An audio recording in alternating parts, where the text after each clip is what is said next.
So the party was mammoth. There were so many elements to the script and so many kind of building and sighting moments that you think are the peak of that kind of sequence, but then it leads to something else until this big brick hit moment, which was scary to read and scarier to kind of watch happen in front of you and acted so well. No, I'm fine. So again, signal one. Perpetrator fleeing in vehicle, dark coloured you, can't get played. The challenges for us, or what was exciting about it, was just trying to find this flow through the party as you follow each of the characters as they split over 3 locations. You've got the backyard where all of our kind of older, bigger brothers and sisters seem to be, and like the rowdy kids are kind of hanging out. And then inside the house, it feels like the energy there was a lot more kind of young and fun. She looks quick. Love at first sight. Happens a bit. She falls hard and fast.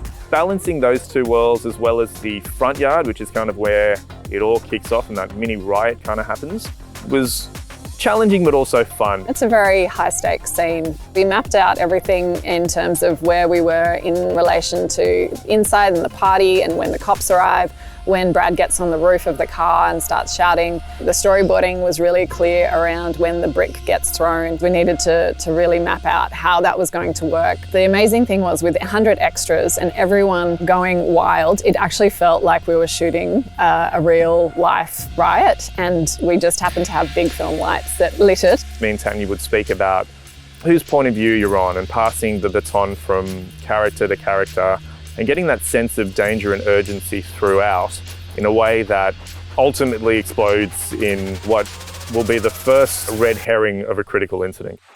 Leading up to it, we had the party inside, and that was interesting because we always talked about lighting-wise, we didn't want to feel like we were shooting something very polished. We wanted ours to feel like we could really relate to it, and something that we might see in Western Sydney while we were lighting the inside of the party. We wanted to feel like, oh, these are just, lights that someone could rent from a DJ hire place. And we've brought in our Atmos that's like, set to a really nice level so we can see all of our shafts of light and, have a really beautiful intimate moment between Hayden and Dahlia, but then also show like the shift of lighting when the cops come in and kind of kill the mood. Show that sort of spell being broken.